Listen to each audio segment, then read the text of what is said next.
ஆனால் என்னை பொறுத்தவரை நானும் ஆவலோடு காத்துக் கொண்டிருக்கின்றேன். காரணம், அமித்ஷா அவர்கள், திரு மோடி அவர்கள் ஒரு தூய அரசியலை கொடுப்பார்கள் என்கின்ற நம்பிக்கையோடு தான் நான் பாரதிய ஜனதா கட்சியில் இணைந்து பயணம் செய்து கொண்டிருக்கின்றேன். இல்லாட்டி வேலையை விட்டுட்டு வர வேண்டிய அவசியம் இல்லை, கட்சியில் தொண்டனாக இருக்க வேண்டிய அவசியம் இல்லை. அதற்கு இன்னும் காலம் இருக்கிறது. அந்த காலத்துக்குள்ள நிச்சயமாக தமிழ்நாட்டில் ஒரு நல்ல அரசியலை கொடுப்பதற்கான ஒரு கூட்டணி அமையும் என்கின்ற முழு நம்பிக்கையோடு ஒரு தொண்டனாக என் வேலையை நான் செய்யறேன். இன்னைக்கு யார் இருக்கணும், யார் இருக்கக்கூடாது, யார் எப்படி இருக்கணும் என்கின்ற கருத்தை சொல்வதற்கு எனக்கு அதிகாரம் இல்லை. நான் ஒரு சாதாரண தொண்டனா இருக்கேன். பிடிச்சிருந்தா இருக்க போறேன், பிடிக்கலனா கிளம்ப போறேன், அவ்வளவுதாங்க. என் வேலையை பார்த்துட்டு விவசாயம் பார்த்துட்டு இருக்க போறேன். அதனால் நேரம் வரும்பொழுது கட்டாயமாக நிச்சயமாக நான் பேசுகிறேன். நேற்றைய அண்ணாமலை அவர்களுடைய பேட்டி, அந்த பேட்டியில் கடைசி பகுதியில் அவர் சொன்ன இந்த விஷயம், பிடிச்சிருந்தா இருக்க போகிறேங்க, பிடிக்கலைன்னா போக போகிறேன், நான் என்னோடய வேலையை பார்த்துட்டு என்னோடய விவசாயத்தை பார்த்துட்டு நான் இருக்க போகிறேன் அப்படின்னு அவர் சொன்னது என்ன மீன் பண்ணார்? எதுக்காக இப்படி பேசுகிறார்? என்ன பிரச்சனை? பாஜகவுக்குள்ளே என்ன நடக்குது? இது எல்லாமே நிறைய கேள்விகள் நம்மளுக்குள்ளே இருக்குது. நிறைய நண்பர்களும் ஃபோன் பண்ணி கேட்டாங்க, என்னங்க இப்படியெல்லாம் பேசிகிட்டு இருக்காரு அப்படின்னு சொல்லி கேட்டாங்க. சரி, அப்போ நம்ம அண்ணாமலை என்ன சொல்ல வராரு அப்படிங்கிறத நம்ம கரெக்டாக டீகோட் பண்ணுறதுக்காக முயற்சி பண்ணணும். நான் சொல்கிறது தான் சரி அப்படின்னு நான் சொல்ல வரல, அவர் இப்படித்தான் இதைத்தான் சொல்ல வந்திருக்காரு அப்படிங்கிறது தான் என்னுடைய கருத்து. ஸோ அதனால் முதல்லையே அதை நீங்கள் தெளிவாக புரிஞ்சுக்கணும். அண்ணாமலை என்ன சொல்ல வராரு? இன்றைக்கி பேட்டி மட்டும் இல்லை, இதற்கு முன்னாடி நிறைய பேட்டிகளை எடுத்து பார்த்தீங்க அப்படின்னாலுமே அண்ணாமலையுடைய பேட்டியில் எப்பவுமே மறைமுகமாக ஒரு செய்தி இருக்கும், இன்டைரக்ட் மெசேஜ். அது பொதுமக்களுக்கானது இல்லை, அது அந்த குறிப்பிட்ட அந்த நபருக்கானது, அல்லது அந்த குறிப்பிட்ட கூட்டத்துக்கானது, அல்லது அந்த குறிப்பிட்ட கட்சிக்கானது. இந்த இன்டைரக்ட் மெசேஜை எப்பவுமே அண்ணாமலை அவர்களுடைய பேட்டியில் நீங்கள் பார்த்துருக்கலாம். நான் இதற்கு முன்னாடியும் இதே மாதிரி அண்ணாமலையுடைய இந்த இன்டைரக்ட் மெசேஜ் என்ன, அவர் இந்த மறைமுக செய்தி என்ன அப்படிங்கிறத நான் டீகோட் பண்ணியும் சொல்லியிருக்கேன். இது யாருக்காக எதற்காக சொல்லப்பட்டது அப்படிங்கிறத நான் எடுத்து சொல்லியிருக்கேன். அதே மாதிரி தான் இந்த விஷயமும். இந்த விஷயத்தை இப்போ பேசுவதற்கான காரணம் என்ன அப்படின்னா, அந்த கேள்வி பொறுத்த வரைக்கும் இப்போது அந்த அதிமுக ப்ளஸ் பாஜக கூட்டணிக்குள்ளே நிறைய குழப்பங்கள். தேசிய ஜனநாயக கூட்டணியிலேருந்து கட்சிகள் வெளியில் போயிட்டாங்க, தலைவர்கள் வெளியில் போயிட்டாங்க. அவங்க போய் தனியாக ஒரு கூட்டணி அமைப்போம் அப்படின்னு சொல்லிக்கிட்டு இருக்காங்க. நாளுக்கு நாள் அதிமுக ப்ளஸ் பாஜக கூட்டணி பலவீனம் அடைந்து கொண்டிருக்கிறது. அதாவது தேர்தல் நெருங்க இந்த கூட்டணி பலமாகும் அப்படின்னு எல்லாரும் எதிர்பார்த்துட்டு இருந்த வேளையில் இந்த கூட்டணி பலவீனமாகி கொண்டிருக்கிறது அப்படிங்கிறது தான் இன்றைய சூழ்நிலை. ஸோ அதை பற்றி அவர்கிட்ட கேள்வி கேட்குறாங்க. தாவேகா விஜய் கட்சி பாஜக அதிமுக கூட்டணிக்குள்ளே வரும் அப்படின்னு அமித்ஷா பேட்டியில் சொல்லியிருக்காரு, மோடி அவர்கள் பேசுகிறாரு, அதை பற்றி என்ன நினைக்கிறீங்க அப்படின்னு கேட்குறம்போது அதை பற்றி நான் கருத்து சொல்ல முடியாது அப்படிங்கிற மாதிரி சொல்லிட்டார்.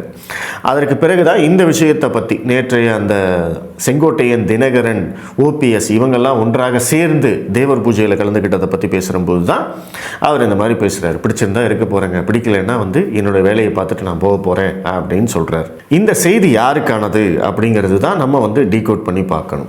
இந்த செய்தி இன்றைய கட்சி தலைவர், மாநில தலைவர் நயினார் நாகேந்திரன் மற்றும் இரண்டாம் கட்ட தலைவர்களுக்கானது அப்படின்னு தான் நான் புரிஞ்சுக்கிறேன். மற்றும் மேலிடத்தில் இருக்கக்கூடிய தேர்தல் பொறுப்பாளர்கள் அல்லது அமித்ஷா இவங்களுக்கான செய்தியாக தான் நான் புரிஞ்சுக்கிறேன். எதற்காக இப்படி ஒரு செய்தி கொடுக்கணும், அதுவும் பப்ளிக்காக அவர் பேசணும் அப்படின்னா, இன்னைக்கு கட்சி இருக்கக்கூடிய நிலைமை பாஜக தொண்டர்களுக்கு கவலை அளிக்கும் விதமாகத்தான் இருக்கிறது. கட்சியில் ஆக்டிவாக யாருமே இல்லை, கட்சி தலைவர்களுடைய பேச்சு வெளியில் தெரியல. எதிர்கட்சியான திமுக பாஜகவுக்கு எதிராக ஸ்ட்ராங்காக நெரேட்டிவ் செட் பண்ணிட்டு போயிட்டே இருக்காங்க. அவங்களை எதிர்த்து பேசுறதுக்கு ஆள் இல்லை, அந்த நெரேட்டிவை உடைக்கிறதுக்கு ஆள் இல்லை. இந்த மாதிரி நிறைய இல்லைகளை நம்ம பட்டியல் போட்டுக்கிட்டே இருக்கலாம். இத்தனை பதவிகள் இருக்குது, இத்தனை பேர் இருக்காங்க, இத்தனை தொண்டர்கள் இருக்காங்க அப்படின்னு சொல்கிறம்போது எதுவுமே நடக்கலை, எந்த ஒரு ஆக்கப்பூர்வமான விஷயமும் நடக்கலை அப்படின்னா ஒரு பாஜக தொண்டனுக்கு கண்டிப்பாக கவலை அளிக்கும் விஷயம்தான். அப்போது ஒரு பாஜக தொண்டனாக, ஒரு காரியகர்த்தாவாக அவர் கவலையோடு பேசுகிறார். இந்த நிலைமை சரியில்லை அப்படிங்கிறத நேரடியாக சொல்லாமல், இங்கே யார் இருக்கணும் யார் இருக்கக்கூடாது அப்படிங்கிறத பற்றி நான் கருத்து சொல்ல முடியாது. ஆனால் இந்த கூட்டணி வெல்ல வேண்டும் அப்படிங்கிறதுக்காகத்தான் இந்த முயற்சிகள் எல்லாமே நடக்குது. அதற்கு இன்னும் காலம் இருக்குன்னு நான் நினைக்கிறேன். நானும் ஆவலோடு காத்து கொண்டிருக்கிறேன் அப்படின்னு சொல்லி முடிக்கிறார். அந்த காத்திருக்கிறார் அப்படிங்கிறத நான் முன்னாடியிலேருந்தே சொல்லிகிட்டு இருக்கேன். ஏப்ரல் மாதம் அவருடைய தலைவர் பதவி போனதிலிருந்தே நான் தெளிவாக சொல்லிக்கிட்டு இருக்கேன், அண்ணாமலை அவர்கள் காத்திருப்பார். அவர் வந்து ஒரு ஸ்பேஸ் கொடுக்குறாரு, இந்த கூட்டணி ஒர்க் அவுட் ஆகிறதுக்கு ஸ்பேஸ் கொடுக்குறாருன்னு சொன்னேன். அதற்கு பிறகும் நிறைய இடத்துல சொல்லியிருக்கேன். ஆனால் இப்போ என்னாச்சு, இந்த கூட்டணி அப்படியே கலகலத்து போயிருச்சு. இந்த கூட்டணி தேசிய ஜனநாயக கூட்டணி அப்படின்னு அவர் கட்டி வைத்த அந்த கோட்டை அப்படியே சுக்குநூறாக உடஞ்சி போச்சு. இன்றைக்கி அதில் யாருமே இல்லை, பாஜகவை தவிர வேறு யாருமே இல்லை. அப்போ நம்மளுடைய வாக்கு வங்கி சரிஞ்சிருக்கு. இப்படிப்பட்ட நிலைமையை உருவாக்கியவர்கள் யாரோ அவர்களுக்குத்தான் இந்த செய்தி. நீங்கள் இப்படியெல்லாம் நடந்துக்கிட்டு இருந்தீங்க அப்படின்னா நீங்களே வந்து கட்சியை நடத்திக்க வேண்டியதான். எனக்கு பிடிக்கல அப்படின்னா நான் வந்து கிளம்பி போயிட்டே இருப்பேன் அப்படிங்கிறது தான் அவர் சொல்லக்கூடிய செய்தி. இது வந்து மறைமுகமாக அவங்களுக்கு வந்து ஒரு அழுத்தத்தை கொடுக்கும் அப்படின்னு தான் நம்ம புரிஞ்சுக்கணும். இது நேரடியாக வந்து அண்ணாமலை அரசியலை விட்டு போனால் அவங்களுக்கு என்னங்க நல்லது தாங்க அப்படின்னு வந்து சொல்லலாம்.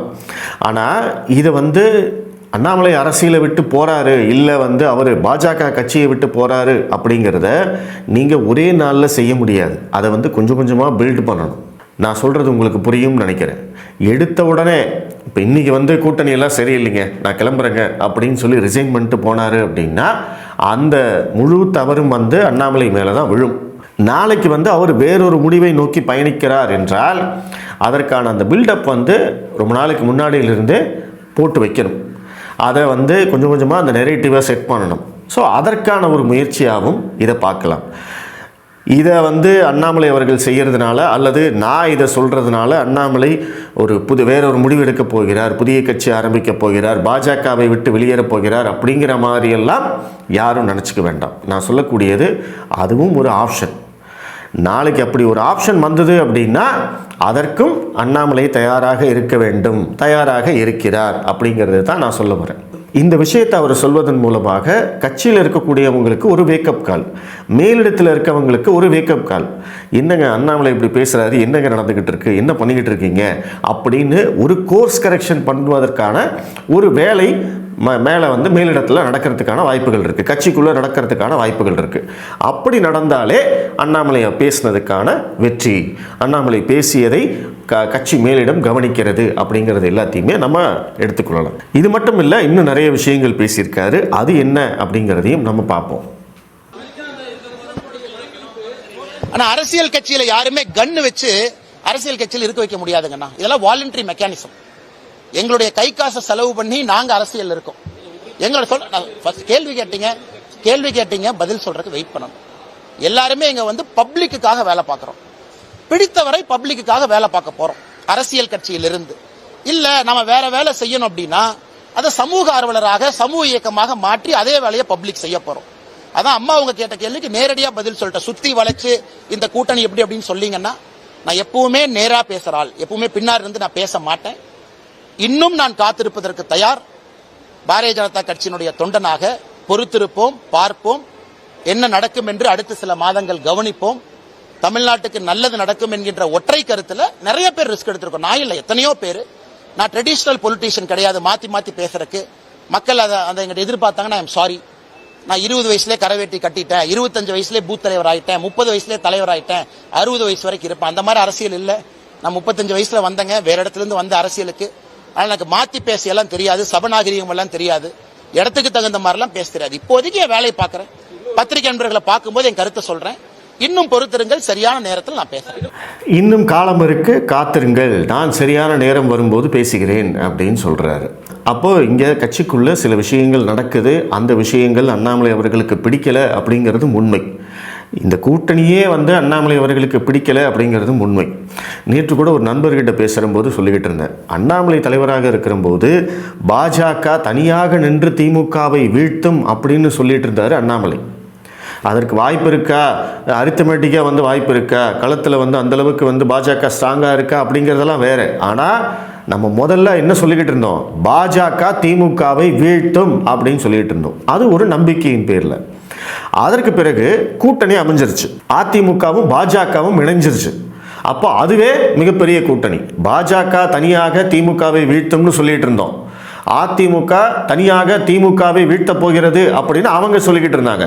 அப்போ இந்த இரண்டு கட்சியும் சேர்ந்துருச்சு. அதிமுகவும் பாஜகவும் சேர்ந்ததுக்கு அப்புறம் அது வந்து ஒரு ஃபார்மிடபிளான கூட்டணி தானே, ஃபார்மிடபிளான ஃபோர்ஸ் தானே. இவங்க இரண்டு பேரும் சேர்ந்து திமுகவை வீழ்த்த முடியும் தானே, அந்த நம்பிக்கை இருக்கணும் இல்லையா? தனித்தனியாகவே வீழ்த்தறேன்னு சொன்னவங்க ரெண்டு பேரும் சேர்ந்துட்டாங்கல்ல.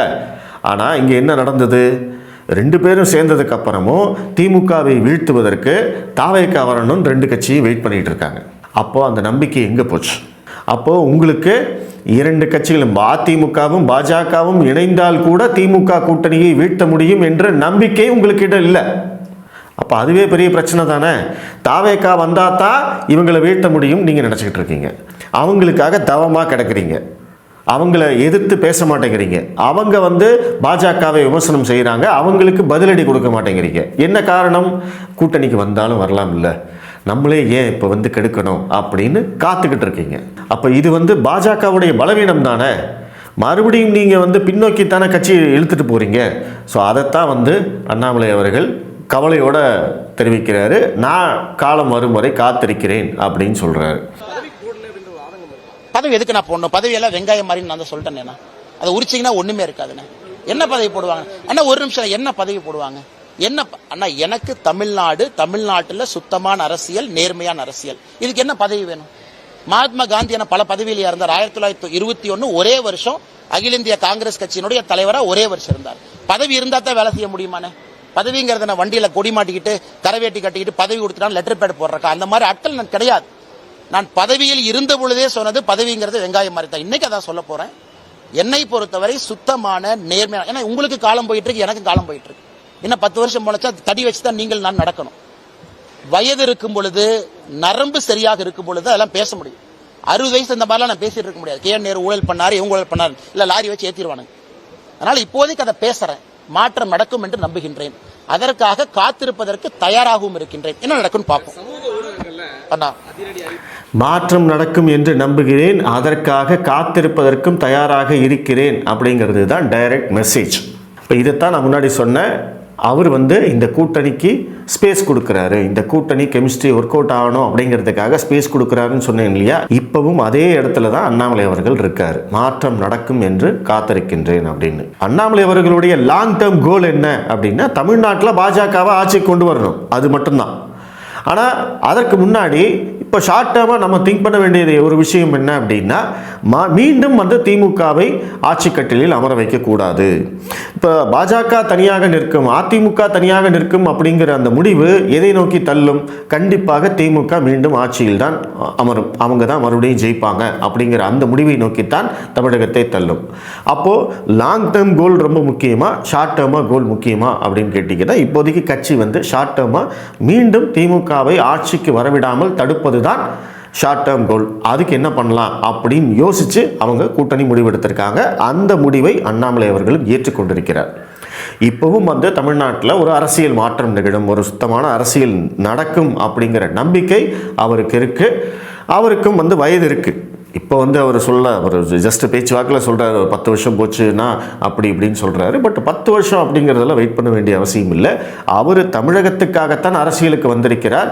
இங்கே அரசியல் மாற்றம் நிகழ்த்த வேண்டும் அப்படிங்கிறதுக்காகத்தான் அரசியலுக்கு வந்திருக்காரு. அதனால தான் அவர் வேறு எந்த பதவியும் எனக்கு தேவையில்லை, நான் காரியகர்த்தாவாக இருக்கிறேன் அப்படின்னு அவர் ஒரு முன்மாதிரியாக அங்கே நடந்துக்கிறார். ஆனா ஏற்கனவே நான் சொன்னேங்கண்ணா, ஏற்கனவே சொன்னேன், நான் எங்கே இருந்து அரசியல் வரேன்னு பாருங்க. முதல் தலைமுறை, என்னுடைய குடும்பம் விவசாயி, எந்த பேக்கப்பும் இல்லை. ஒரு தனி கட்சியெல்லாம் தொடங்கி நடத்த முடியும்னு நினைக்கிறீங்களா? அதனால் எனக்கு என்னுடைய உயரம் தெரியும். எனக்கு பாரத பிரதமர் நரேந்திர மோடி அவர்கள் மீது நான் வைத்திருக்கக்கூடிய நம்பிக்கை இம்மி அளவு கூட குறையாது, குறையவில்லை. எப்படி பயணம் செய்ய வேண்டும் என்று எனக்கு தெரியும். ஆனால் நான் இன்னைக்கு ஒரு முதல் தலைமுறை அரசியல்வாதியாக, விவசாயியாக நான் மாற்றத்திற்காக தொடர்ந்து போராடுறேன். சில நேரம் என்னுடைய மனசாட்சிக்கு எதிராகவும் நான் பேசுறேன். மனசாட்சி ஒன்று சொல்லுது, வாய் ஒன்று சொல்றேன். காரணம் தலைவர்கள் சொல்றாங்க. தலைவர்களுக்காக, சபை மரியாதைக்காக, சபை நாகரிகத்துக்காக சில இடத்துல பேச வேண்டி இருக்கு. இருந்தும் சில விஷயத்தை பொறுத்துக் கொள்ள முடியாது. பொறுத்திருந்து பார்ப்போம், நல்லது நடக்கும். அண்ணாமலை தனி கட்சி தொடங்க போகிறார் அப்படின்னு திரும்ப திரும்ப எல்லாரும் சொல்லிக்கிட்டே இருக்காங்க. அவருக்கு கட்சியுடைய நடவடிக்கைகளில் அதிருப்தி இருப்பது உண்மை அப்படிங்கிறது அவருடைய பேச்சிலே நம்மளுக்கு தெரியுது. இது எல்லாருக்கும் தெரிஞ்ச சீக்ரெட்டு. ஆனால் உண்மையிலேயே அவர் அதுக்காக கட்சியை விட்டு வெளியில் தனி கட்சி தொடங்குவாரா அப்படின்னு கேட்டால் கண்டிப்பாக அந்த மாதிரி தொடங்க மாட்டாருங்க அப்படிங்கிறது நான் இப்போ வரைக்கும் நான் நம்புகிறேன். அதைத்தான் நான் சொல்லிகிட்டு இருக்கேன். இப்போ அவரே கேட்ட மாதிரி ஒரு சாதாரண பின்புலத்திலிருந்து வந்து தனிக்கட்சி தொடங்கி நடத்துவதெல்லாம் வந்து சாதாரண விஷயமே கிடையாது. அதெல்லாம் எவ்வளவோ வேலை இருக்குது, எவ்வளவோ பணம் தேவைப்படும். அவ்வளவு பணத்தையும் வந்து இன்வெஸ்ட்மெண்ட் பண்ணுறவங்க கண்டிப்பாக நேர்மையான சுத்தமான அரசியலை நடத்தவே முடியாது அப்படிங்கிறது தான் உண்மை. இந்த உண்மை எல்லாமே அண்ணாமலை அவர்களுக்கும் தெரியும். அதே மாதிரி ஒரு தேசிய கட்சியில் இருக்கிற போது இந்த மாதிரியான பின்னடைவுகள் வரும் அப்படிங்கிறதும் அண்ணாமலை அவர்களுக்கு தெரியும். ஏன்னா தேசிய கட்சியை பொறுத்த வரைக்கும் ஒரு மாநில தலைவர் தனிப்பட்ட முறையில் முடிவெடுக்கவே முடியாது. இது எல்லாருக்கும் தெரிஞ்ச விஷயம். ஸோ அப்போது அண்ணாமலை அவர்களுக்கும் தெரியும், தெரிஞ்சு தான் அவர் உள்ளே வந்திருக்கார். அப்போது இந்த மாதிரியான பின்னடைவுகள் சில காலங்கள் வந்து நம்மளுக்கு பதவி இல்லாமல் போகலாம், சில காலங்களுக்கு வந்து நம்மளுக்கு அதிகாரம் இல்லாமல் போகலாம் அப்படிங்கிறது எல்லாமே தெரிஞ்சு தான் அவர் வந்திருக்காரு. அதற்கும் அவர் தான் சொல்லக்கூடிய பதில் என்னென்னா, நான் காத்திருக்க தயார் அப்படின்னு சொல்கிறார். அவர் கண்டிப்பாக காத்திருந்தார் அப்படின்னா, ஈவன் நீங்கள் வந்து 2026 தேர்தல் நெருக்கத்தில் நம்ம வந்து இதெல்லாம் ரொம்ப அவசரமாக பேசுகிறோம், நெருக்கமாக போகுது, அண்ணாமலை என்ன பண்ண போகிறாருன்னு திரும்ப பேசுகிறோம். ஒன்ஸ் தேர்தல் முடிஞ்சிருச்சு அப்படின்னா கண்டிப்பாக நம்ம இந்த அளவுக்கு வந்து அந்த டிஸ்கஷனை வச்சுக்க மாட்டோம். தேர்தல் முடிந்த பிறகு கண்டிப்பாக அவரை கன்சல்ட் பண்ணுவாங்க. அவருக்கு தேவையான பதவிகளை வந்து கொடுக்கறதுக்கு கட்சி எப்பவுமே தயங்காது. ஏன்னா இந்த மாதிரியான ஒரு நபரை யார் எந்த கட்சியுமே விட்டுற மாட்டாங்க அப்படிங்கிறது எல்லாருக்கும் தெரிஞ்ச விஷயம், ஓப்பன் சீக்ரெட்டுங்க இதெல்லாம். அதனால் இன்னைக்கு தேர்தல் வரைக்கும் கண்டிப்பாக அண்ணாமலைக்கு வேறு எந்த பதவிக்கும் போக மாட்டார். அவர் இங்கே தான் இருப்பார், என்ன நடக்குது அப்படிங்கிறத மானிட்டர் பண்ணுவார். அப்புறம் அவருடைய சேவையும் கட்சிக்கு தேவை. அவர் இறங்கி வேலை பார்க்க வேண்டிய அவசியம் இன்னைக்கு கட்சியில் இருக்குது. ஸோ அதனால் இந்த கூட்டணி குழப்பம் எல்லாம் முடிஞ்சு திமுகவில் இந்தந்த கட்சிகள், அதிமுகவில் இந்தந்த கட்சிகள், விஜய் தனியாக நிற்கிறாரு, சீமான் தனியாக நிற்கிறாரு, இப்படி எல்லாமே செட் ஆனதுக்கப்புறம், தேர்தல் களம் செட் ஆனதுக்கப்புறமா தான் அண்ணாமலை அவர்களும் ஒரு முடிவுக்கு வர முடியும். யார் என்ன பண்ணணும், ஏது பண்ணணும் அப்படிங்கிறது முடிவுக்கு வர முடியும். அது வரைக்கும் இந்த குழப்பங்கள் தொடர்ந்து கொண்டே தான் இருக்கும். அண்ணாமலை அவர்கள் காத்திருக்கேன்னு சொல்லியிருக்காரு. அவரை ஃபாலோ பண்ணுறவங்களும் காத்திருங்கள். அவர் வாயால் ஏதாவது சொன்னதுக்கு அப்புறமா நம்ம அதை பற்றி டிஸ்கஷன் பண்ணலாம். இப்போ அவர் சொல்லியிருக்கிறது எல்லாமே ஒரு மறைமுக செய்தி. இப்போ கட்சியில் இருக்கக்கூடியவங்களுக்கு, கட்சி தலைமைக்கு, மேலிட கட்சிக்கு எல்லாத்துக்குமே வந்து ஒரு மறைமுக செய்தி சொல்லிக்கிட்டு இருக்காரு. இது நடக்கிறதெல்லாம் கவலைக்குரிய விஷயம். நான் வந்து காத்திருக்கிறதுக்கு தயாராக இருக்கேன், ஆனால் பொறுமைக்கும் ஒரு எல்லை உண்டு அப்படிங்கிற விஷயத்தை அவர் கன்வே பண்ணியிருக்காரு. இது போய் சேர வேண்டியவங்களுக்கு சேரும். என்ன நடக்குது அப்படிங்கிறத நம்ம பொறுத்திருந்து பார்ப்போம். இது பற்றின உங்களுடைய கருத்துக்களை தெரிவியுங்கள்.